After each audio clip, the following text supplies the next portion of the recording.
BJP के संकल्प पत्र में मथुरा का सांकेतिक तौर पर होगा इस्तेमाल। सूत्रों के अनुसार किसानों के बिजली बिल को लेकर बड़ी राहत की घोषणा की जाएगी।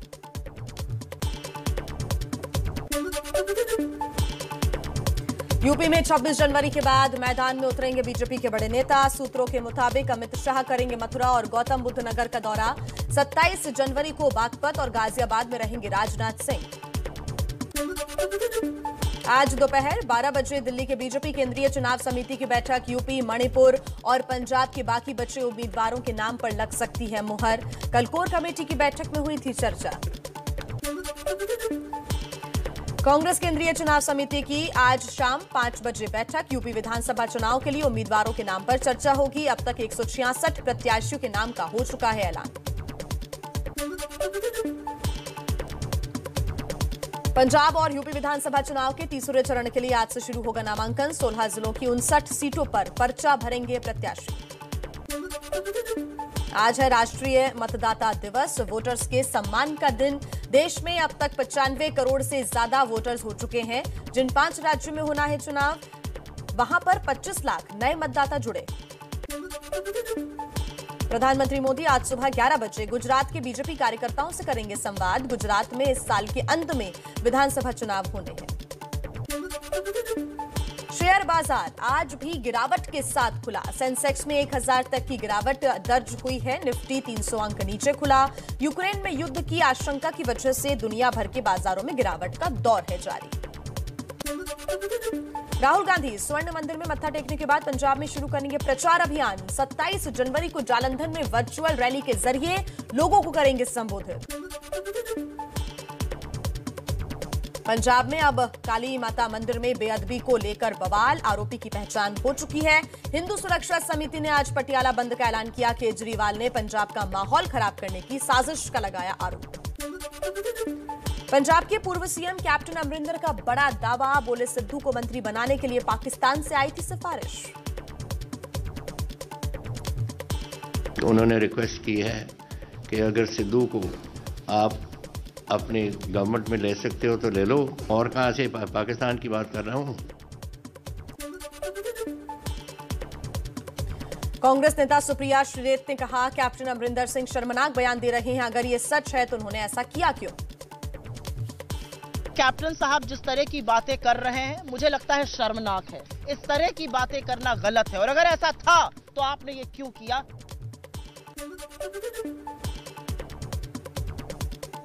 पंजाब में बीजेपी गठबंधन में सीट बंटवारा तय। बीजेपी 65 सीट, अमरिंदर सिंह की पार्टी 37 सीट और ढींढसा की पार्टी अकाली दल संयुक्त 15 सीटों पर लड़ेगी। भारतीय जनता पार्टी 117 सीटों में 65 सीट्स भारतीय जनता पार्टी लड़ेगी। हमारे पंजाब लोक कांग्रेस कैप्टन अमरिंदर सिंह जी के नेतृत्व में 37 सीट्स लड़ेंगी। ड्रग्स केस में अकाली नेता विक्रम सिंह मजीठिया को बड़ा झटका। हाईकोर्ट ने मजीठिया की अग्रिम जमानत की याचिका रद्द की। बड़ा सवाल, क्या मजीठिया की गिरफ्तारी होगी? यूपी विधानसभा चुनाव के लिए समाजवादी पार्टी ने 159 उम्मीदवारों की पहली लिस्ट जारी की। अखिलेश यादव करहल और शिवपाल यादव जसवंत नगर से लड़ेंगे चुनाव। समाजवादी पार्टी ने जेल में बंद आजम खान को रामपुर से और कैराना से नाहिद हसन को उम्मीदवार बनाया। हाल ही में जमानत पर जेल से छूटे आजम खान के बेटे अब्दुल्ला आजम को स्वार से मिला टिकट। समाजवादी पार्टी की लिस्ट पर बीजेपी का निशाना। संबित पात्रा ने किया ट्वीट, समाजवादी पार्टी की मजबूरी है, गुंडों अपराधियों को प्रत्याशी बनाना जरूरी है। लिस्ट नई, अपराधी वही।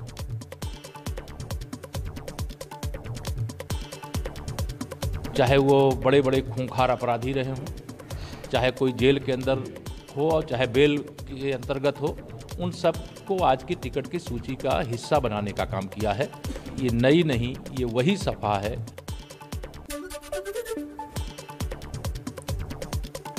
समाजवादी पार्टी की तरफ से 300 यूनिट मुफ्त बिजली के लिए लोगों से रजिस्ट्रेशन कराने पर उठे सवाल। चुनाव आयोग तक पहुंची शिकायत। इस प्रकरण में एक शिकायत आई थी, इसका संज्ञान लिया गया है और इस मामले में आख्या प्राप्त करके प्रस्तुत की जा रही है।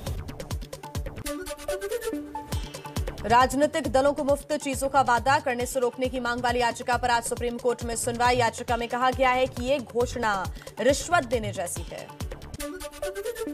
यूपी चुनाव में अब पाकिस्तान की एंट्री। बीजेपी बोली पाकिस्तान को दुश्मन नहीं मानने वाले बयान पर माफी मांगी अखिलेश यादव। अखिलेश यादव जी का कहना कि वो पाकिस्तान को भारत का असली दुश्मन नहीं मानते, तुरंत अखिलेश जी को अपने इस बयान पर पश्चाताप करना चाहिए, क्षमा याचना करनी।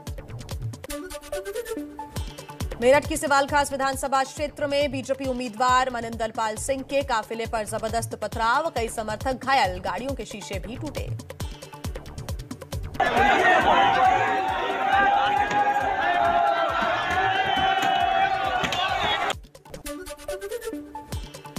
उत्तराखंड विधानसभा चुनाव के लिए कांग्रेस ने 11 उम्मीदवारों की दूसरी लिस्ट जारी कर दी है। रामनगर से हरीश रावत उम्मीदवार होंगे और लेड्सडाउन से हरक सिंह रावत की बहू अनुकृति को टिकट।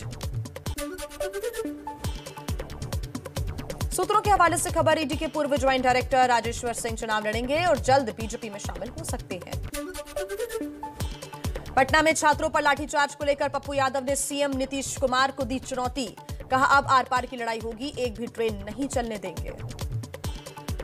लाठीचार्ज आप कर रहे हैं, एक भी ट्रेन नहीं चलेगी, इस बात का ख्याल रखिएगा, लड़ाई आर पार की होगी।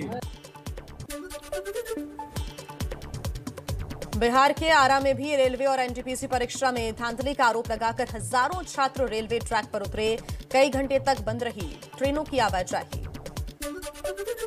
राकेश अस्थाना को दिल्ली पुलिस कमिश्नर बनाने के खिलाफ दायर याचिका पर आज सुप्रीम कोर्ट में सुनवाई। वकील प्रशांत भूषण ने दाखिल की याचिका, नियुक्ति में नियमों की अनदेखी का आरोप। चलिए कुछ और खबरें आपको तेज अंदाज में, फटाफट अंदाज में रख देते हैं आपके सामने।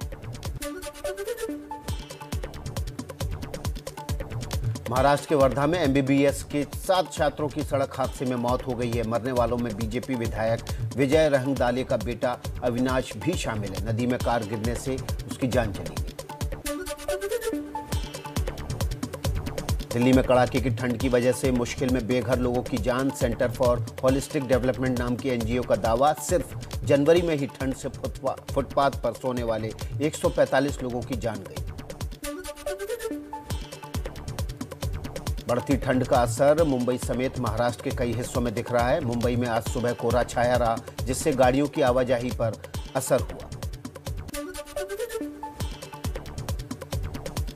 मुंबई में भी बेमौसम बरसात के बाद तापमान में बड़ी गिरावट, 15 डिग्री तक पहुंचा न्यूनतम तापमान। अलाव जलाकर ठंड से बच रहे हैं लोग।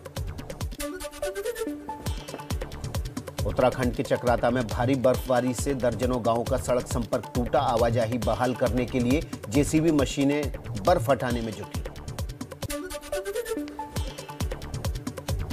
पहाड़ी राज्यों में जबरदस्त बर्फबारी जारी। हिमाचल में शिमला समेत 4 जिलों में शून्य के नीचे पहुंचा पारा। लाहौल स्पीति के केलांग में तापमान -9 डिग्री। बारिश बर्फबारी की वजह से राज्य में 3 नेशनल हाईवे समेत 685 सड़कें बंद।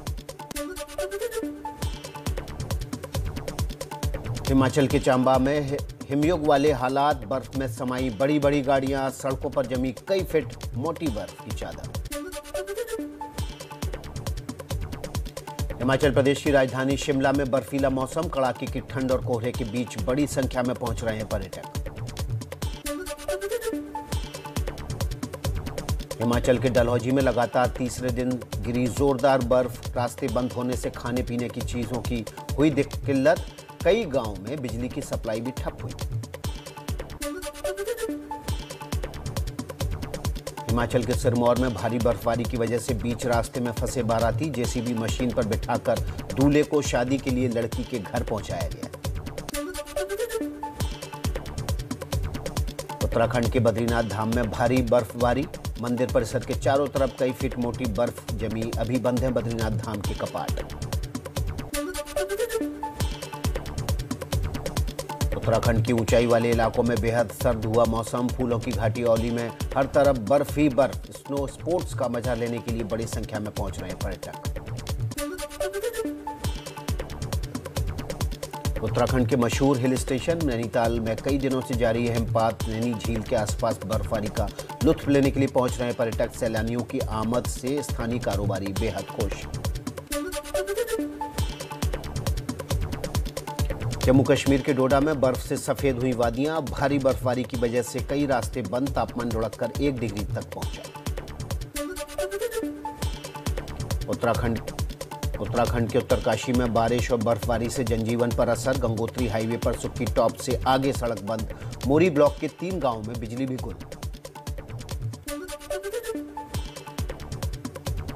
उत्तराखंड के अल्मोड़ा में लंबे इंतजार के बाद शुरू हुई बर्फबारी। तापमान भी गिरकर 3 डिग्री पर पहुंचा।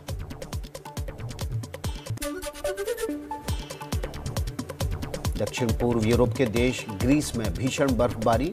एल्पीडा तूफान की वजह से राजधानी एथेंस में हर तरफ बिछी बर्फ की चादर। पश्चिम एशियाई देश तुर्की में बर्फीले तूफान से जनजीवन अस्त व्यस्त। तुर्की की सबसे बड़े शहर इस्तांबुल में हर तरफ चीज हुई सफेद। रेल, सड़क, हवाई यातायात ठप। गणतंत्र दिवस की पूर्व संध्या पर आज शाम 7:30 बजे देश को संबोधित करेंगे राष्ट्रपति रामनाथ कोविंद। दूरदर्शन, आकाशवाणी पर सीधा प्रसारण होगा। 26 जनवरी को इस बार राष्ट्रपति भवन में एट होम रिसेप्शन का आयोजन नहीं होगा। कोरोना के बढ़ते मामलों की वजह से फैसला। 29 जनवरी को बीटिंग रिट्रीट सेरेमनी में इस बार 1000 ड्रोन दिखाएंगे light and sound show. ID Delhi के स्टार्टअप बॉट लैब की तरफ से विजय चौक पर किया गया है रिहर्सल। गणतंत्र दिवस के मौके पर आज वीरता पुरस्कार का ऐलान होगा। पद्म पुरस्कारों की भी घोषणा संभव। गणतंत्र दिवस पर ट्रैफिक को लेकर दिल्ली पुलिस की एडवाइजरी। आज शाम 6 बजे से विजय चौक से इंडिया गेट तक ट्रैफिक पर रोक। रात 11 बजे से रफी मार्ग, जनपथ, मानसिंह मार्ग भी बंद रहेंगे। गणतंत्र दिवस पर सुरक्षा के मद्देनजर दिल्ली में आज सुबह 6 बजे से सभी मेट्रो स्टेशन पर पार्किंग बंद है। कल दोपहर 2 बजे तक पार्किंग भी बंद रहेगी। दिल्ली के सीएम अरविंद केजरीवाल गणतंत्र दिवस से पहले आज सुबह 10:30 बजे दिल्ली सचिवालय में झंडा फहराएंगे।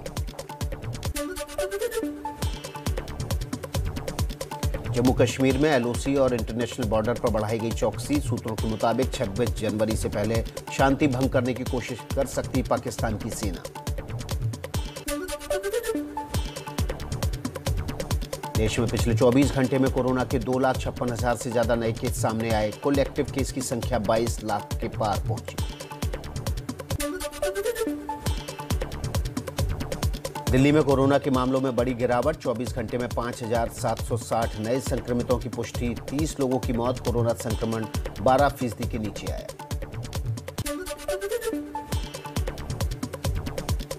दिल्ली में 27 जनवरी को डीडीएमए की बैठक। वीकेंड कर्फ्यू और बाजारों में ऑड इवन सिस्टम हटाने को लेकर हो सकता है फैसला। मुंबई में भी तेजी से घट रहे हैं कोरोना के मामले। 24 घंटे में 1,857 नए केस सामने आए। 11 लोगों की मौत। कोरोना पर डब्ल्यूएचओ चीफ की चेतावनी। बोले ओमिक्रॉन को आखिरी वेरिएंट समझना खतरनाक, पर जून तक हर देश में 70% वैक्सीनेशन का लक्ष्य पूरा हुआ तो इस साल खत्म हो जाएगी महामारी।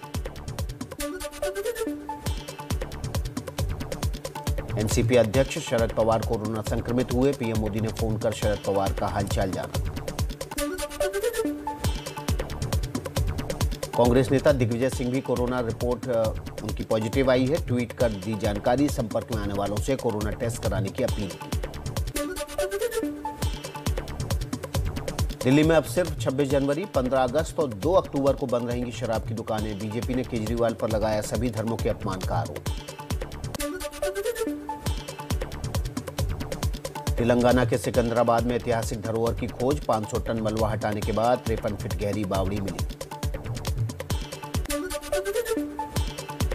मुंबई से सटे वसई में चलती ट्रेन में चढ़ने के दौरान गिरा यात्री। आरपीएफ जवान ने दौड़कर बचाई जान। भारत की स्टार बल्लेबाज स्मृति मंधाना का जलवा। Women's cricketer of the year चुनी गई स्मृति।